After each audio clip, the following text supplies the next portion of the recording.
Nouvelle énigme du niveau 1 de Brainless, on se retrouve avec cet étrange cercle rouge devant nous, qui, d'après le système d'histoire, nous indique que c'est un atome. Et lorsqu'on se met dedans, on peut observer qu'on se téléporte plus loin. Ça va nous aider à traverser le gouffre qui est devant nous. En avançant un peu plus loin, on remarque qu'il y a un atome qui est un cube qui est planté dans un atome, et retirer ou mettre ce dernier semble réagir avec la présence du ponton. On avance un peu plus, on voit deux atomes, ainsi qu'un ponton qui n'est pas encore là, et un seul cube. Si on tente de mettre un cube dans un atome, le ponton n'apparaît pas. Donc, il va falloir qu'on récupère le cube d'avant.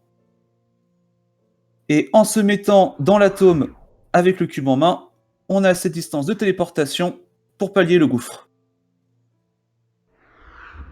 On peut aller à l'énigme suivante. Donc maintenant, on arrive dans le niveau 2, le niveau qui introduit la mécanique des lunettes. Donc là, déjà, on peut voir comment est introduit le scénario dans le jeu. Donc on voit Andrea parler. Et donc, quand le joueur récupère les lunettes, il peut, en appuyant sur le trigger juste à côté de sa tête, activer les lunettes et donc passer d'un monde à l'autre. Alors par défaut, on est dans le monde des rêves. Et là, on voit qu'il vient de passer dans le monde des cauchemars. Nous passons donc maintenant au niveau suivant, où nous avons récupéré précédemment le gravitron, et nous allons découvrir en fait la première utilisation du laser, qui permet de changer la gravité des cubes à distance par la nôtre. Dans ce puzzle, vous pouvez voir donc une illustration basique de cette première mécanique qui va nous permettre, avec seulement 2 coups de laser, de terminer le puzzle. Nous continuons un petit peu. Nous arrivons sur un autre puzzle qui va nous permettre de combiner plusieurs des mécaniques vues précédemment.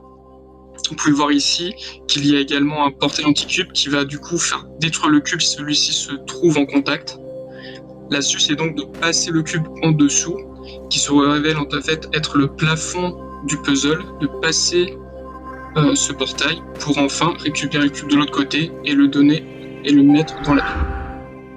On arrive dans le 4e niveau où on en voit le tout début, avec cette espèce de grand portail blanc qui nous indique que c'est l'entrée et que on doit avancer dans ce monde cubique. Donc quand on avance, quand on s'approche, le texte du scénario apparaît de nouveau pour nous expliquer la suite de l'histoire. On en arrive également à présenter également l'avancée de l'histoire, hein, les secrets qui sont dévoilés, l'entrée qui disparaît au fur et à mesure pour ne laisser qu'une seule porte de sortie, la fin de Brainless. On va arriver du coup à un nouveau puzzle. 3, 2, 1, top. On arrive du coup sur le premier puzzle du niveau 4 que l'on présente, avec l'introduction du slider qui permet de faire déplacer des objets suivant des limites. On peut voir effectivement qu'il y a un cube à obtenir et à récupérer. Ce cube n'est pas accessible pour l'instant, à part si on utilise le slider et la plateforme. Il faut une plateforme pour pouvoir attirer le cube à nous avec le laser. On déplace du coup la plateforme vers le point le plus élevé. On se déplace sur cette plateforme. Et on récupère le cube jusqu'à nous, avec le laser. On peut ramasser le cube et passer à l'énigme suivante. Cette énigme-là comprend d'autres sliders, cette fois il y en a 2. On peut déplacer des plateformes avec la première, on peut voir qu'il y en a 2 qui sont contrôlées par un seul slider. On peut aller à la prochaine plateforme, on peut voir que juste au-dessus qu'il y avait un cube. Le cube est dans la plateforme qui bouge là actuellement. Si on place la plateforme au milieu, l'arrivée de cette plateforme est en face de l'endroit où on va la récupérer. Donc on va se redéplacer à la plateforme de départ, la déplacer jusqu'à son extrême,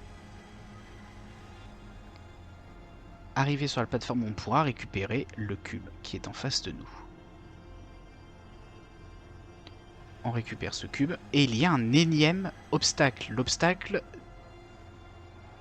du portail. On ne peut pas traverser le portail avec le cube, mais on peut faire déplacer la plateforme pour que le cube soit accessible